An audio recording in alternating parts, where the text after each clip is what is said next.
ஒரு நல்ல நகைச்சுவை எப்படி இருக்கணும்? இதுக்கு ஒவ்வொருத்தர் ஒவ்வொரு மாதிரியான விளக்கத்தை கொடுத்துருக்குறாங்க.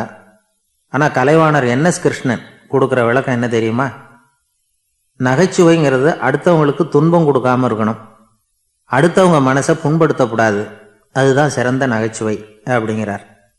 அதுக்கு அவர் உதாரணமும் கொடுக்குறார். ஒரு ஏரி ஓரமாக ரெண்டு பசங்க நடந்து போய்கிட்டு இருக்கிறாங்க. அதில் ஒருத்தன் பணக்கார வீட்டு பையன், இன்னொருத்தன் ஏழை. இவங்க ரெண்டு பேரும் போய்கிட்டு இருக்கிறாங்க. வழியில் ஒரு இடத்துல ஒரு ஜோடி செருப்பு இவங்க கண்ணில் படுது. ஒரு விவசாயி அந்த செருப்பை அங்கே விட்டுட்டு பக்கத்தில் இருந்த ஏரியில் கை காலை கழுவிட்டு இருக்கிறார். உடனே அந்த பணக்கார பையனுக்கு ஒரு ஐடியா. அவன் சொன்னானா, டேய், இப்போ ஒரு வேடிக்கை செய்யலாம். அந்த செருப்பு ரெண்டையும் தூக்கி எட்டத்தில் வீசி எரிஞ்சிருவோம். அந்த ஆள் வந்து பார்த்துட்டு செருப்பை தேடி அல்லாடுவான், அங்கேயும் இங்கேயும் ஓடுவான், திரு திருன்னு முழிப்பான். அதை பார்த்து நாம் ரசிக்கலாம், நல்ல தமாஷா இருக்கும் அப்படின்னு இருக்கான். இப்படி சொல்லிவிட்டு அந்த செருப்புகளை தூக்கத்துக்கு போனானா. கொஞ்சம் பொறு அப்படின்னானா அந்த ஏழை பையன். ஏன்னு கேட்டிருக்கான் அவன். இப்போ அந்த ஏழை பையன் சொன்னானா, நீ சொல்கிறது ஒன்றும் வேடிக்கை கிடையாது. உன்னோட செருப்பு தொலைஞ்சா உன் அப்பா உடனே உனக்கு வேறு செருப்பு வாங்கி கொடுத்துருவார். ஆனால் அந்த ஆளுக்கு இந்த செருப்பு தொலைஞ்சதுன்னா வேறு புதுசாக வாங்கிறதுக்கு வாயையும் வயத்தையும் கட்டி பணத்தை சேர்க்க வேண்டியிருக்கும். அதனால் நான் ஒரு வேடிக்கை சொல்கிறேன், அது மாதிரி செய், அது இன்னமும் தமாஷா இருக்கும் அப்படின்னானா. எப்படி அது சொல்லுன்னு இருக்கான் அவன். செருப்பு ரெண்டும் அது இருக்கிற இடத்துலையே இருக்கட்டும். உன் சட்டப்பையிலிருந்து ஒரே ஒரு ரூபாய் நாணயத்தை எடு, அதை அந்த செருப்பு மேலே அதோட குதிகால் பகுதியில் வச்சுட்டு நாம் ரெண்டு பேரும் அந்த மரத்துக்கு பின்னாடி ஓடி போய் மறைஞ்சு நின்றுக்குவோம். அப்புறம் பாரு வேடிக்கையே அப்படின்னா. அதே மாதிரி ரூபா காசு செருப்பு மேலே வச்சுட்டு இவங்க ரெண்டு பேரும் மறைஞ்சு நின்றுக்கிட்டாங்க. கொஞ்ச நேரத்தில் அந்த விவசாயி வந்தார். காலில் உள்ள மண்ணை தட்டிவிட்டு செருப்பை மாட்டுறதுக்காக போனார். அங்கேருந்த காசு கண்ணில் போட்டுவிட்டுது. அவருக்கு ஆச்சரியமாக போச்சு. அதை கையில் எடுத்து பார்க்குறார். 4 பக்கமும் திரும்பி திரும்பி பார்க்குறார், யார் இதை வச்சிருப்பான்னு. கடைசியில் ஆகாயத்தை பார்க்குறார். ஆண்டவா, இது உன்னோட கருணை தான். நீ தான் யாரோ புண்ணியவான் மனசில் தர்மம் பண்ணுற எண்ணத்தை உண்டாக்கி இருக்கிற.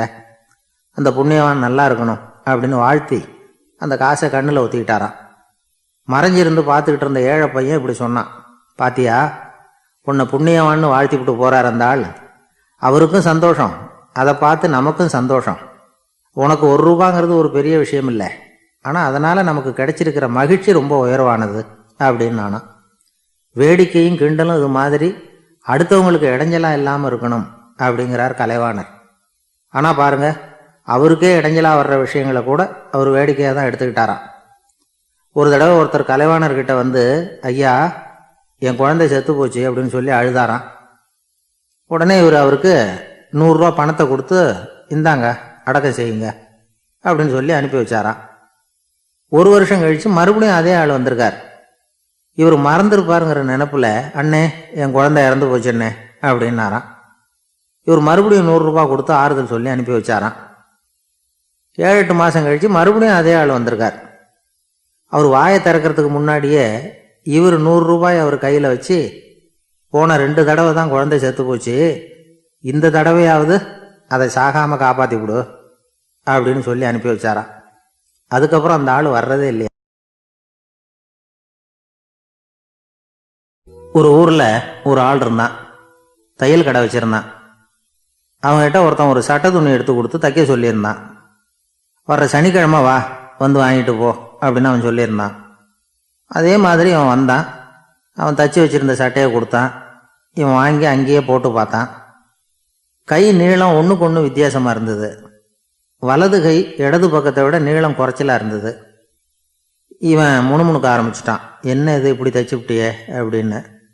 இதுக்கு அவன் சொன்னான், ஐயய்ய, இதுக்காகவா சங்கடப்படுறீங்க?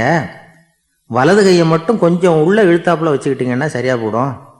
மற்றபடி அந்த சட்டையில் உள்ள கலை அம்சத்தை கவனிங்க, எவ்வளவு அற்புதமாக தைச்சிருக்கேன் பாருங்க. ஒரு சின்ன குறையை பொருட்படுத்தாதீங்க.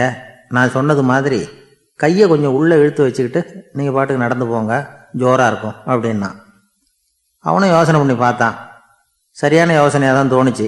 கொஞ்சம் முயற்சி பண்ணி வலது கையை உள்ளே இழுத்து சட்டை சரியாக இருக்கிறது மாதிரி பண்ணிட்டான். இப்போ மறுபடியும் ஒரு பிரச்சனை. வலது கையை உள்ளே இழுத்த மாதிரி வச்சுக்கிட்டதும் முதுகு பக்கம் கொஞ்சம் துணி தளர்ந்து தொங்குறது மாதிரி ஆயிட்டுது.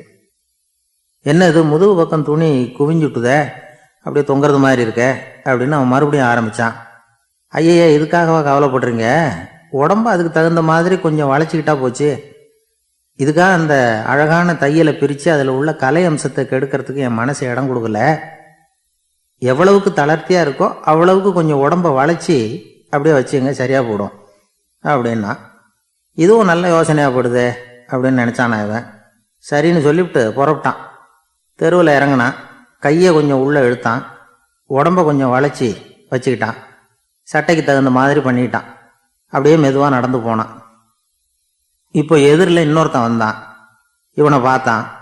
இவன் போட்டிருக்கிற சட்டையை பார்த்தான். ஆஹா, அற்புதமாக இருக்கு. நான் சும்மா சொல்லக்கூடாது, ரொம்ப நல்லா இருக்குது. இது நிச்சயமாக இது இந்த ஊர் மேலே தெருவில் ஒருத்தன் இருக்கிறானே, அவன் தைச்சதாக தான் இருக்கணும் அப்படின்னு நானான்.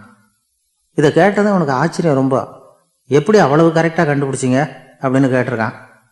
இதுக்கு அந்த வழிப்போக்கன் சொன்னானா, அவன் ரொம்ப கெட்டிக்காரன். உங்களை மாதிரி உடம்பும் கையும் வளைஞ்சு போன ஒரு ஆளுக்கு அவனை தவிர வேற யாராலையும் இவ்வளவு பொருத்தமான சட்டையை தைக்க முடியாது அப்படின்னு நானா. பாருங்க, அவனுக்காக இவன் அனுசரிக்க போய் இவனோட நிலைமை எப்படி ஆயிடுது பாருங்க. இதே மாதிரி தான் சில சடங்குகளும் சம்பிரதாயங்களும் நம்மளை கோமாளி ஆக்கி விட்டுரும். எதுவாக இருந்தாலும் அதில் அறிவுபூர்வமான அணுகுமுறை அவசியம். ஒரு நர்ஸு அவசரமாக ஓடி வந்து டாக்டர்கிட்ட சொல்லிச்சான், டாக்டர், ஒரு தப்பு நடந்து போச்சு. 10ஆம் நம்பர் பெட்டில் இருக்கிற பேஷண்ட்டுக்கு காலில் ஆப்ரேஷன் பண்ணுறதுக்கு பதிலாக கையில் ஆப்ரேஷன் பண்ணிவிட்டீங்க. கையை ஆப்ரேஷன் பண்ண வேண்டிய ஆள் 7ஆம் நம்பர் பெட்டில் இருக்கார் அப்படின்னு தான். இதுக்கு அவர் பதட்டப்படாமல் சொன்னாராம், பரவாயில்ல, இவரை தூக்கி 7ஆம் நம்பர் பெட்டில் போட்டுரு அப்படின்னாராம். ஒரு ஆள் இருந்தார். அவர் தன்னை ஒரு குருன்னு சொல்லிக்கிட்டார். மௌன குரு, வாயை திறக்கிறது இல்லை. அவருக்கு 2 சீடர்கள் உண்டு. இவங்க தான் வர்றவங்க கிட்ட பேசுவாங்க, விளக்கம் கொடுப்பாங்க. ஒரு நாள் இந்த சீடர்கள் 2 பேரும் எங்கேயோ வெளியில் போயிட்டாங்க. அந்த நேரம் பார்த்து ஒருத்தர் அங்கே வந்தார். குரு கிட்ட போனார். குருவே, புத்தர்னா என்ன அப்படின்னு கேட்டார். குருவுக்கு ஒன்றும் புரியல. அவர் உண்மையான குருவாக இருந்தாவில புரியும். திருன்னு முழிக்க ஆரம்பித்தார். இந்த நேரம் பார்த்து இந்த சீடர்களும் எங்கேயோ போயிட்டாங்களே, என்ன பண்ணுறது, உதவிக்கு யாராவது கிடைக்க மாட்டாங்களா அப்படின்னு அப்படியே சுற்றுமுற்றும் பார்த்தார். வந்தவர் இதை கவனிச்சார். ஏதோ புரிஞ்சுக்கிட்டவர் மாதிரி அடுத்த கேள்வியை கேட்டார். தர்மம்னா என்ன சுவாமி அப்படின்னார். குருவுக்கு ரொம்ப சங்கடமாக போச்சு. நம்ம நிலைமை இப்படி ஆயிட்டுதே, இக்கட்டில் விட்டுட்டு போயிட்டாங்களே, எங்கேயோ இப்படி மாட்டிக்கிட்டோமே அப்படின்னு சொல்லி விட்டத்தை பார்த்தாராம். அப்புறம் குனிஞ்சு தரையை பார்த்தார். அப்படியே உட்காந்துட்டார். வந்தவர் உடனே அடுத்த கேள்விக்கு போயிட்டாராம். தியானம்னா என்ன சுவாமின்னாராம். பாவம் என்ன பண்ணுவார் அந்த குரு, பேசாமல் கண்ணை கெட்டியாக மூடிக்கிட்டார். இது ஏதடா வம்பா போச்சுன்னு. இவர் இப்படி பண்ணால் கூட வந்தவர் சளைக்கல. இன்னொரு கேள்வியும் கேட்டார். ஆசீர்வாதம்னா என்னன்னாராம். இவர் பார்த்தார். இப்படியே போனால் இவர் கேள்வி கேட்கறத நிறுத்த மாட்டார்னு நினச்சிக்கிட்டு எனக்கு ஒன்றுமே தெரியாதுங்கிற பாவனையில் 2 கையையும் விரித்து காட்டினாராம். வந்தவர் முகத்தில் மகிழ்ச்சி, மன நிறைவு. ஏதோ எல்லாம் புரிஞ்சுக்கிட்ட ஒரு மாதிரி அங்கேருந்து புறப்பட்டு போனார். வழியில் அந்த குருவோட சீடர்கள் 2 பேரையும் சந்தித்தார். உங்கள் குருவை நாங்கள் பார்த்துட்டு வரோம் அப்படின்னாராம். இவர் என்ன நடந்ததுன்னு கேட்டிருக்காங்க அவங்க. இவர் விவரமாக சொன்னாராம். உங்கள் குரு எப்பேற்பட்ட ஞானி தெரியுமா? புத்தர்னா என்னன்னு கேட்டேன். அதுக்கு அவர் அப்படியும் இப்படியும் பார்த்தார். அதுக்கு என்ன அர்த்தம் தெரியுமா?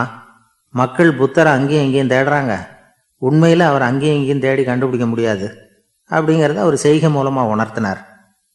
அதுக்கப்புறம் தர்மம்னா என்னன்னு கேட்டேன். ஒரு மேலையும் கீழையும் பார்த்து தர்மம் சமமானது, அதில் உயர்வு தாழ்வு இல்லை அப்படிங்கிறத உணர்த்தினார். அதுக்கப்புறம் தியானம்னா என்னன்னு கேட்டேன். கண்ணை மூடிக்கிட்டார். கண்ணை மூடி காணும் அற்புதம் அதுங்கிறத புரிஞ்சுக்கிட்டேன். கடைசியாக ஆசீர்வதிக்கப்படுறது பற்றி கேட்டேன். கைகளை நீட்டி உதவுறது தான் அது அப்படிங்கிறத 2 கையையும் விரித்து உணர்த்தினார். எவ்வளோ பெரிய மகான் அவர் அப்படின்னு சொல்லிவிட்டு அவர் பாட்டுக்கு போயிட்டார். சீடர்கள் அதுக்கப்புறம் மெதுவாக குருக்கிட்ட வந்து சேர்ந்தாங்களாம். அவங்கள பார்த்ததும் குருவுக்கு கோபம் வந்துட்டுது. அடே பாவிகளா, எங்கடா போய் தொலைஞ்சிங்க? நான் ஒரு ஆளுகிட்ட மாட்டிக்கிட்டு என்ன பாடுபட்டிருக்கேன் தெரியுமா அப்படின்னாராம். இது மாதிரி தான் நாம் சாதாரண மனிதர்களின் புற வேடங்களில் மயங்கி போயிடுறோம். அவங்க பேச்சு, செய்கை, பார்வை இதில் எல்லாம் ஏதோ பெரிய தத்துவம் இருக்கிறதாக நினச்சிக்கிறோம். உண்மையிலேயே அந்த தத்துவங்கள் யாருக்கு சொந்தம்? அவங்களுக்கு இல்லை, நமக்கு தான் சொந்தம்.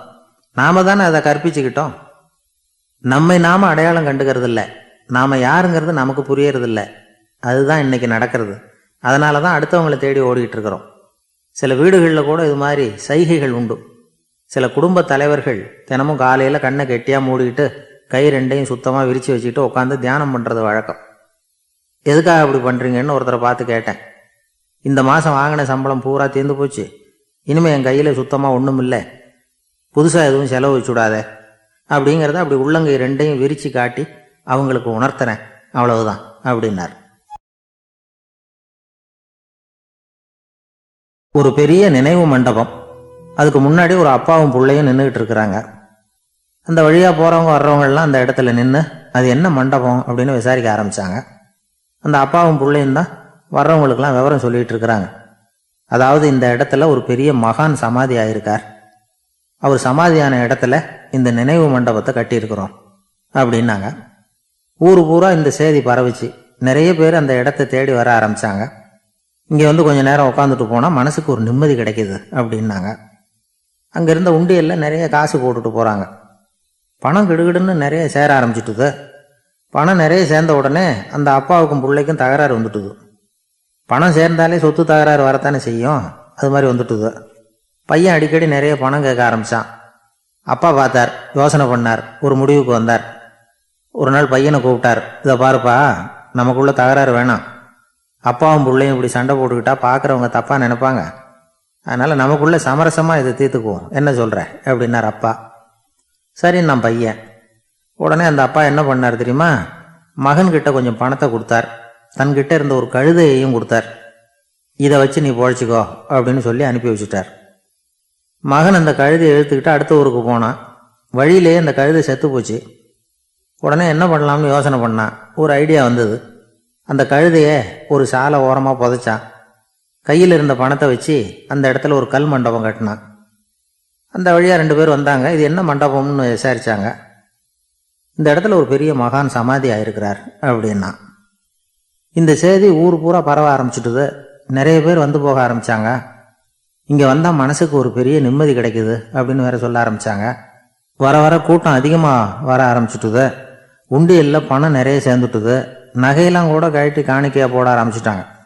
அப்பாவை விட மகன் பெரிய ஆளாயிட்டான். இதை கேள்விப்பட்டார் அப்பா. பையனை பார்த்துட்டு வரலாம்னு ஒரு நாள் புறப்பட்டு வந்தார். பையன் ஓஹோன்னு இருக்கிறான். பங்களா, காரு எல்லாம் வந்துட்டுது. எப்படிடா இந்த அளவுக்கு ஆனே அப்படின்னு விசாரித்தார். அப்பா, எல்லாம் உங்கள் ஆசீர்வாதம் தான், நீங்கள் கொடுத்த மூலதனத்தை வச்சு தான் இவ்வளவும் சம்பாதிச்சேன் அப்படின்னு நான் பையன். அது எப்படிறான்னு விசாரித்தார். அப்பா, நீங்கள் ஒரு கழுதை குட்டியும் கொஞ்சம் பணமும் என்கிட்ட கொடுத்து அனுப்பி வச்சிங்க, அதை எடுத்துக்கிட்டு வந்தேன். வர்ற வழியில் அந்த கழுதை செத்து போச்சு. உடனே யோசனை பண்ணேன், அந்த கழுதையை இந்த இடத்துல புதைச்சேன். கையில் இருந்த பணத்தை வச்சு மண்டபம் கட்டினேன். மகான் ஒருத்தர் சமாதி ஆயிருக்கார் அப்படின்னு வதந்தியை கிளப்பி விட்டேன். ஜனங்கள்லாம் ஏமாந்து போய் காசை கொண்டாந்து போட ஆரம்பிச்சிட்டாங்க. நான் பொழைச்சிக்கிட்டு இருக்கிறேன் அப்படின்னா. இப்போதான்டா நீ என் புள்ள அப்படின்னு சொல்லி சந்தோஷப்பட்டாரான் அந்த அப்பா. ஏன் அப்படி சொல்கிறீங்கன்னு கேட்டிருக்கான் பையன். கழுதை குட்டியை புதைச்சி மண்டபம் கட்டியிருக்கிற நீ, ஏற்கனவே நம்ம ஊரில் நாம் கட்டியிருக்கிறோமே மண்டபம், அது இந்த கழுதையோட அம்மாவை புதைச்ச இடம். மகான் சமாதி ஆயிருக்காருன்னு நானும் சும்மா கப்ஸா தான் விட்டுக்கிட்டு இருக்கேன் அப்படின்னாரான் அப்பா. முட்டாள் ஜனங்களை நினச்சி அந்த 2 பேரும் சத்தம் போட்டு சிரிச்சாங்களாம். மனுஷன் ஏமாத்துறது ரொம்ப சுலபம். என் கூட படித்த ஒருத்தன் திடீர்னு ஒரு நாள் எல்லாருக்கும் அருள் வாக்கு சொல்ல ஆரம்பிச்சிட்டான். அவன் ஒரு ஆஃபீஸ்லேயும் வேலை பார்க்குறான்.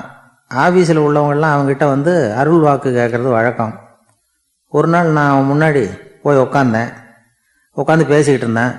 அப்போ அதே ஆஃபீஸில் வேலை பார்க்குற ஒருத்தர் அவங்ககிட்ட வந்து, சுவாமி, என் மேஜையில் வச்சுருந்த பேனா திடீர்னு காணாமல் போயிட்டுது, அது திரும்ப கிடைக்குமா எனக்கு அப்படின்னு கேட்டார். இவன் கண்ணை உருட்டி பார்த்துட்டு, அது உனக்கு கிடைக்காது, புதுசாக வேற ஒன்று வாங்கிக்கப்போ அப்படின்னா. சரின்னு அவர் போயிட்டார். அவர் போனதுக்கப்புறம் நான் மெதுவாக இவனை பார்த்து, அது எப்படிரா அது உனக்கு கிடைக்காதுன்னு அவ்வளோ உறுதியாக அவர்கிட்ட சொன்னேன் அப்படின்னு கேட்டேன். இவன் மெதுவாக என் காதுகிட்ட வந்து, அந்த பேனாவை கிளப்புனதே நான் தான் அப்படிங்கிறான். ஒரு ஊரில் ஒரு ஆள் இருந்தான். அவனுக்கு வெளிநாட்டுக்கு போகணும்னு ஆசை. ஆனால் அவனுக்கு எந்த மொழியும் தெரியாது. இருந்தாலும் சமாளிச்சுக்கலாம்னு முடிவு பண்ணிட்டு கிளம்பிட்டான். ஏதோ ஒரு தேசத்துக்கு போய் சேர்ந்தான். அங்கே அவனுக்கு யாரையும் தெரியாது. அவங்க என்ன மொழியில் பேசிக்கிறாங்க அப்படிங்கிறது கூட புரியல. என்ன பண்ணுறதுன்னு யோசனை பண்ணிட்டு ஒரு இடத்துல நின்றுக்கிட்டு இருக்கிறான். எதிர ஒரு பெரிய கட்டிடம். நிறைய பேர் உள்ளே போயிட்டு இருக்கிறாங்க. இவனும் அவங்க பின்னாடியே உள்ளே போனான். ஒரு பெரிய அறை, அலங்காரம்லாம் பண்ணி வச்சிருக்கிறாங்க. நிறைய பேர் சாப்பிட்றதுக்காக உட்காந்துருக்குறாங்க. இவனுக்கு நல்ல பசி, அதனால் இவனும் உட்காந்தான். சாப்பாடு போட்டாங்க, சாப்பிட்டான். அன்பான உபசரிப்பு. இவன் மனசு உள்ள நினச்சிக்கிட்டான், இது ஏதோ அரசருடைய அரண்மனை மாதிரி தெரியுது. இன்னைக்கு ஏதோ விருந்து நடக்குது, நல்ல வேளை நம்ம பசியும் தீர்ந்துது அப்படின்னு நினச்சிக்கிட்டே நிமிர்ந்து பார்க்குறான்.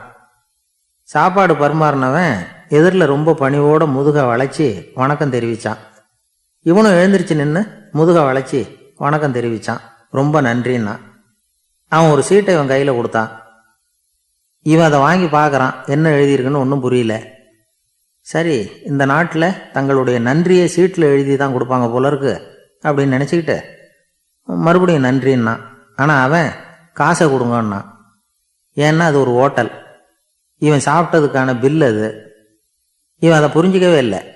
நன்றின்னு அந்த சீட்டில் எழுதி கொடுக்குறாங்க போல இருக்கு அப்படின்னு நினச்சிக்கிட்டு அதை வாங்கி சட்டை பையில் பத்திரமா வச்சுக்கிட்டு பரவாயில்லைங்க ரொம்ப மகிழ்ச்சின்னா. ஒரு வெளிநாட்டுக்காரனுக்கு இவ்வளவு தூரம் மரியாதை பண்ணுறீங்களே, எங்கள் ஊருக்கு போனதும் உங்களை பற்றி நிறைய சொல்லுவேன் அப்படின்னா. இவன் என்ன சொல்கிறான்னு அவனுக்கு புரியல. இவனை பிடிச்சி அழைச்சிட்டு போய் முதலாளி முன்னாடி நிறுத்தினான். நாம் சொன்னதில் இவனுக்கு ரொம்ப பெருமையாக இருக்கணும் போல இருக்கு, அதுதான் பெரிய இடத்துக்கு அழைச்சிட்டு வந்திருக்கிறான் அப்படின்னு இவன் நினச்சிக்கிறான். அவரும் பில்லுக்கான பணத்தை கொடுங்கிறாரு. பரவாயில்லைங்க ரொம்ப மகிழ்ச்சி நன்றிங்கிறான் இவன்.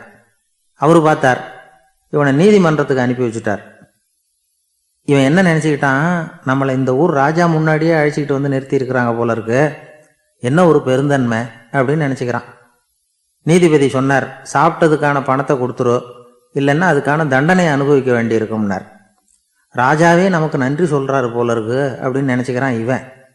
என் மகிழ்ச்சிக்கு எல்லையே இல்லைங்க அப்படின்னா. அவரு பார்த்தார், இவனுக்கு தண்டனை கொடுக்க வேண்டியது தான் அப்படின்னு முடிவு பண்ணார். உடனே தீர்ப்பு எழுதினார். இவனை கழுதையில் பின்புறமாக உட்கார வைங்க, இவன் ஒரு மோசடிக்காரன் அப்படின்னு ஒரு போர்டு எழுதி அவன் கழுத்தில் மாட்டுங்க, அப்புறம் அந்த கழுதையை ஊரு பூரா விரட்டுங்க அப்படின்னார். இவனுக்கு தான் மொழி புரியலையே, ஏதோ நடக்குது அப்படிங்கிறது மட்டும் புரியுது. எல்லாரும் சேர்ந்து இவனை ஒரு கழுதை மேலே உட்கார வச்சாங்க. ஓஹோ, நம்மளை பாராட்டி ஒரு ஊர்வலம் நடத்துகிறாங்க போல இருக்கு அப்படின்னு நினச்சிக்கிறான் இவன். எல்லாரும் சத்தம் போட்டுக்கிட்டே கையை தட்டிக்கிட்டு கழுதை பின்னாடி ஓடி வர்றாங்க. இவனுக்கு ரொம்ப உற்சாகமாக இருக்குது. எல்லாருக்கும் கை கூப்பி வணக்கம் சொல்லிக்கிட்டே போகிறான். கூட்டத்தில் திடீர்னு ஒரு தெரிஞ்ச முகம் தெரியுது. அவனுடைய தேசத்தை சேர்ந்த ஒரு ஆள் அவன். அவனை பார்த்ததும் இவனுக்கு ரொம்ப உற்சாகம். நம்ம ஊருக்கு போனதும் இங்கே நமக்கு கிடைச்ச மரியாதையெல்லாம் உண்மைதான்னு சொல்கிறதுக்கு ஒரு சாட்சியும் கிடைச்சுட்டுது அப்படின்னு நினச்சிக்கிறான். அவனை பார்த்து கத்தனான், நல்லா பார்த்துக்க, இந்த ஊர் மக்கள் எனக்கு எப்படிப்பட்ட வரவேற்பு கொடுக்குறாங்கங்கிறத நல்லா கவனிச்சுக்கோ அப்படிங்கிறான். அவனுக்கு அவமானமாக போட்டுது. தலையை குனிஞ்சிக்கிட்டே நழுவி போயிட்டான். இவன் பார்த்தான், அவன் தலை தெரியல. ஆகா, அவனுக்கு நம்ம மேலே பொறாமை போல இருக்கு, அதனால தான் காணாமல் போயிட்டான் அப்படின்னு நினச்சிக்கிறான். இப்படி ஒரு வேடிக்கை கதையை பெரியவங்க சொல்கிறது உண்டு. கதை வேடிக்கையாக இருந்தாலும் இதில் உள்ள கருத்து என்ன தெரியுமா? அந்த கழுதை மேலே உட்காந்துருக்கிறானே, அது மாதிரி தான் நாமளும் அகங்காரங்கிற கழுதை மேலே உட்காந்துக்கிட்டு இருக்கோமா. நாமளும் கிட்டத்தட்ட அதே மாதிரி பிரம்மையில் தான் இருக்கிறோமா. என்ன நடக்குதுங்கிறதே புரியறதில்ல. அகங்காரத்தில் பேசுகிறவனுக்கும் சித்த சுவாதீனம் இல்லாமல் பேசுகிறவனுக்கும் அதிக வித்தியாசம் இருக்கிறதில்ல. அது மாதிரி ஒருத்தன் தன்னுடைய வீட்டை சுற்றி சேற்றை வாரி இறைச்சிக்கிட்டு இருந்தானா. அந்த வழியாக வந்த ஒரு பெரியவர் அதை பார்த்துருக்கார். என்னப்பா பண்ணிகிட்டு இருக்கிற அப்படின்னு கேட்டாரான். கழுதைகளை விரட்டிக்கிட்டு இருக்கிறேன் அப்படின்னானா. இங்கே கழுதைகளே காணுமே அப்படின்னாரான் அவரு. அதுதான் ஏற்கனவே விரட்டி விட்டனே அப்படின்னானா இவன்.